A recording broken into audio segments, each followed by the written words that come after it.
Hey guys, welcome to another video. This one will be over Chapter 1, Update number 1. This is technically patch 2.1. We're going to be going over the patch notes here today.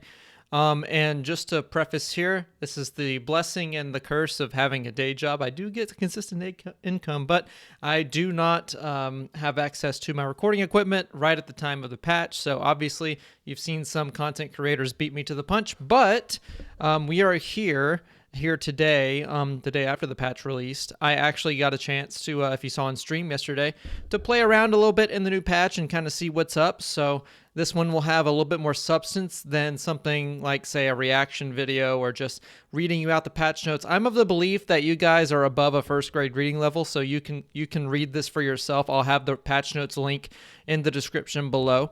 So I'm going to get into what changed, what really matters, and how this will affect the meta going forward and what we should be looking forward in the future. So without further ado, guys, let's get into the substantive patch 2.1 breakdown. So right off the start, we're talking about store stuff, but of course, competitive players and people who actually play the game, unless you're obsessed with store items, then I'll just skip over this. You can read it for yourself. Art, animation, and sound. Big takeaway here is that you can emote in the play screen, and you can also toggle whether or not Spellbreak audio is playing when you alt tab out of the game or not. So interesting little quality of life thing, and that's kind of the theme of this patch. It's a lot of quality of life. It's a lot of bug fixes. So if that isn't your thing, then you're not going to get a whole lot out of this patch. But we're going to keep moving forward just so you know what's going on here. Of course, for UI, they added the ability to track whatever quest you're doing. I haven't used this myself, but from what I've seen, you can check mark each quest that you want to, up to, I believe, 3 is max, 3 or 4, and it'll display once you're in game a little bit more easily. And also, if you make a progress in the quest, it's a lot more transparent. It's a lot less buggy on giving you an update on how far along in that quest that you are. Like, say I read a scroll and your quest is to read 15, it'll clearly show you've read 1 out of 15 scrolls. So it's really, really simple that way. For the mastery overhaul, this one's a pretty big one. The big takeaway here is that the total amount of XP required to level your class to level 20 was reduced from 1 million XP total to 80,000.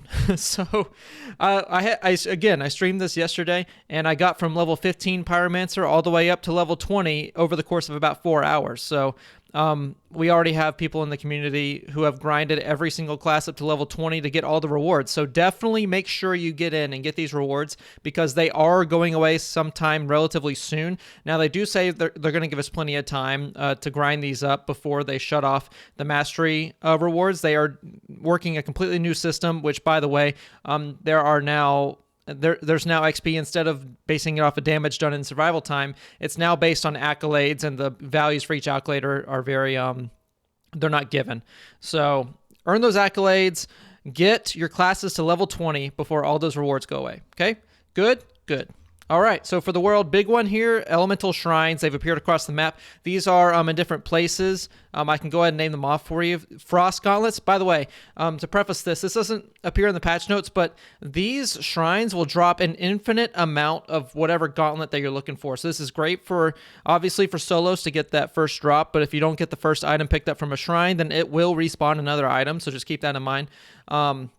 But also for squads, like if your entire squad wants to run 3 frost gauntlets, you just drop on the frost elemental shrine, and one person will pick up 1 frost gauntlet, it'll respawn, the second person can pick up, and so on. You can dupe an infinite amount of gauntlets just by swapping off your off gauntlet. So it's pretty cool in that way. Infinite supply of gauntlets.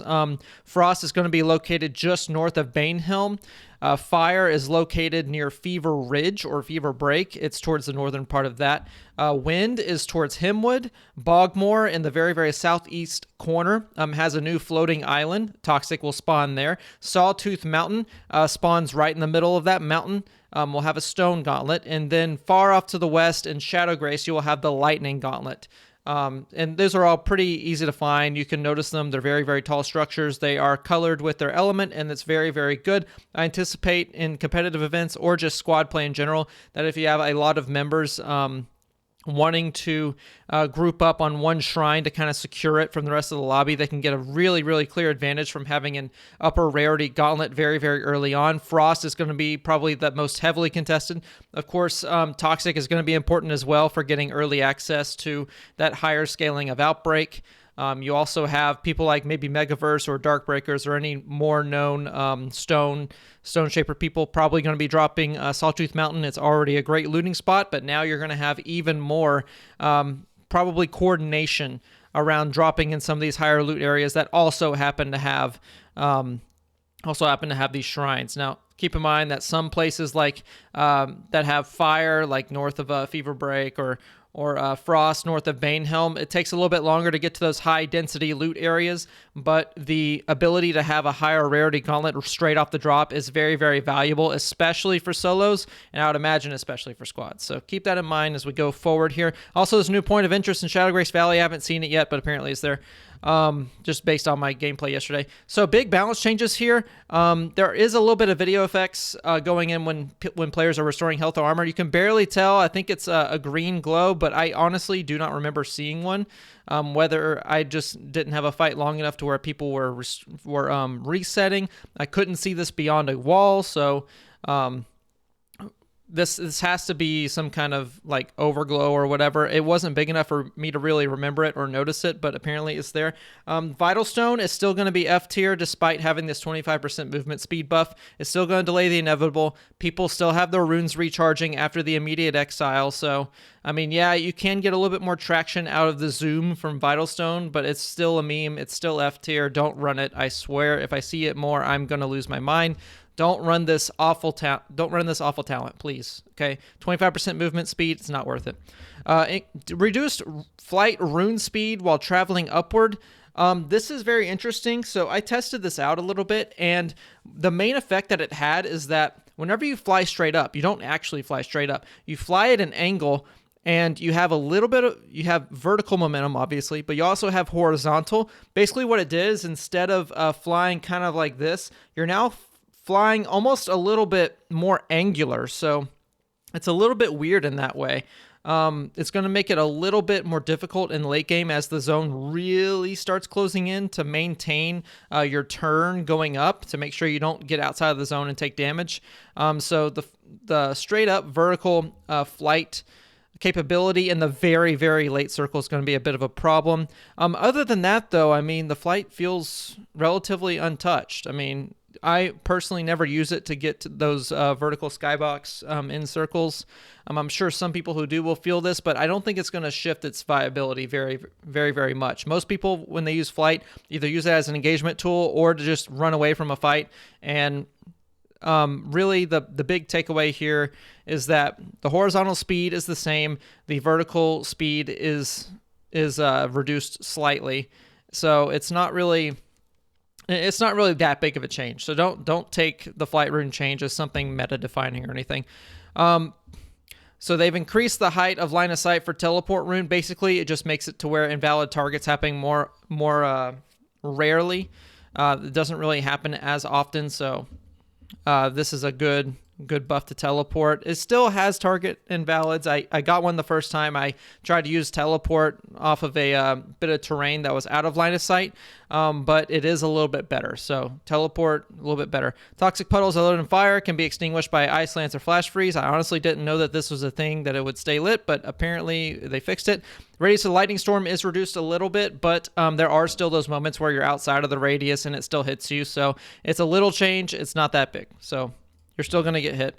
The intentional height nerf of updraft is fixed. You're going to be seeing on Tempest, which by the way is an S class. Well, it is an S tier class now with Bunny Hop Squall. Bunny Hop Squall is still going to be the best way to make Tempest viable, but now you're going to be seeing a whole lot more of those Tempest Frost users since they can float and then re-engage into their updrafts, and it's going to be a really, really good day for them. Think tacos, think Marcus aka Apostle. They're going to be getting their highlight reels going.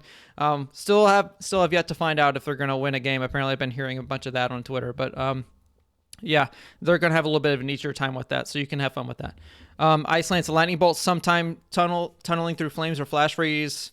Instead of getting blocked So this is worded a little bit weird. Basically, ice lances would sometimes tunnel through flames, and lightning bolts would sometimes tunnel through flash freeze. That is now supposedly fixed. The rubber banding on ice trails is fixed, so if you're a Frostborn and you hated the rubber banding while you were skating, this is now fixed apparently. Also, there's a little bit... they fixed some of the deceleration whenever you're hopping off of your ice trails and not inputting movement. It'll keep your momentum going, so that's really nice. And also, they fixed a bug when making a poison cloud explode with fire. It would continue to block projectiles. I'm so glad they did this. This is a really good change. So very, very glad that we can shoot through those exploding DFs now. Also, I'm not going to get into the console-specific stuff, but apparently the white screen crash has been fixed finally, hopefully, on the Nintendo Switch side of things. You can see at the very bottom here. But there is a new bug. Whenever you throw a toxic cloud onto a player and shoot it with an ice lance, normally what's supposed to happen, or what used to happen pre-patch, is the toxic cloud would immediately just evaporate, and you would be left with ice mist that would slow and freeze the opponent just by... they call it Pokeballing, I think, with the Toxic Cloud and Frost. There's a weird visual bug where the Toxic Cloud will stay, so it'll look like just a Toxic Cloud, but the Ice Mist effect will still be applied, but whenever you try to shoot it with fire, the fire will just go through the Toxic Cloud. So, new bug introduced. Hopefully it doesn't throw y'all off, but that's why I'm here to break it down with this in-game experience, so... Now y'all are aware. As far as bugs, there are a lot that were fixed. You can see the entire list here. I'm not going to go through all of them. Again, y'all can find these Reddit patch notes. I will have it in the description. And yeah, I trust y'all to read the rest of it. Thank you guys for watching. I went over the most important points. If you liked it, please be sure to like the video, subscribe for more, and you'll catch me out in the HoloLands because I got some classes to level. So y'all have a great night, and I will see y'all later.